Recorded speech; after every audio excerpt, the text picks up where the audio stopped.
Guys, welcome back to my new vlog. ಮತ್ತು ಈಗ ನಾವು 4 ಜನ ಗಾಡಿಯಲ್ಲಿದ್ದೀವಿ, ಎಲ್ಲ ಹೋಗ್ತಾ ಇದ್ದೀವಿ, ಇವ್ರ ಮನೆಗೆ ಹೋಗ್ತಾ ಇದ್ದೀವಿ. ಮತ್ತು ನಮ್ಮ ಹುಡುಗ ಹೋಮ್ ಥಿಯೇಟರ್ ತೊಗೊಂಡವನೆ, ಅದನ್ನು ಡೆಲಿವರಿ ಮಾಡೋಕ್ಕೆ ಹೋಗ್ತಾ ಇದ್ದೀವಿ. ನಾವು 4 ಜನ ಬಂದಿದ್ದೀವಿ. 4,000 ಹೋಮ್ ಥಿಯೇಟರ್ ಇಲ್ಲ ಗೈಸ್, 4 ಜನ. ಮತ್ತು ಈಗ ಪೊಲೀಸ್ ಅವ್ರು ಹಿಡಿತಾರೆ ಅಂತ ಭಯದಲ್ಲಿ ಹೆಂಗೆಂಗೋ ನುಗ್ಸ್ತವ್ನು. ಈಗ ನೋಡಿ ಗೈಸ್, ಇಲ್ಲೇ ಈಗ ಬಿಡ್ತಾ ಇದ್ದ ಗೈಸ್, ನಮ್ಮ ಮನೆಗೆ ಬಿಡೋಲ್ಲ ಇವನು, ಇಲ್ಲೇ ಎಲ್ಲ ಈಗ ಬಿಡ್ತಾನೆ ಅಂತ ಡೌಟು. ಬ್ರೋ ಚೂರು ಹುಷಾರಾಗಿ వచ్చి ಓಡಿಸ್ತೀರಾ? ಮುಂದೆ ನೋಡಿ ಬ್ರೋ ನೀವು ಗಾಯ್ಸ್, ಅವ್ನು ಚೂರು ಓಡ್ಸೋಕ್ಕೆ ಬಿಟ್ಬಿಡೋಣ. ಈಗ ಎಲ್ಲರೂ ನಮ್ಮನ್ನ ನೋಡ್ತವ್ರೆ, ಫುಲ್ಲು ಟ್ರಾಫಿಕ್ ಆಕ್ಷನ್ಗೋಸ್ಕರ ನಾವು ಇಲ್ಲಿ ಗಾಡಿ ನಿಲ್ಸಿದ್ದೀವಿ. ನೋಡ್ಕೊಬೋದು, ಎಲ್ಲರೂ ನಮ್ಮನ್ನ ನೋಡ್ತವ್ರೆ, ಎಲ್ಲರೂ ನಗಿತವ್ರೆ. 4 ಜನ ಕುತ್ಕೊಬಿಟ್ಟಿದ್ದೀವಿ ಒಂದು ಗಾಡಿ ಮೇಲೆ.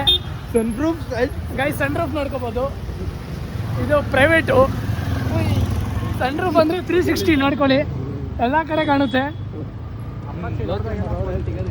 ಒಂದು ಹೊಸ ಫೋನ್ ಬಂದೈತೆ, iPhone 14 ಸೇಲ್ಗೋಸ್ಕರ. ಬೇಕಂದರೆ ಕಮೆಂಟ್ ಮಾಡಿ, ಚೆನ್ನಾಗೈತೆ, ನೋಡ್ಕೋಬೋದು.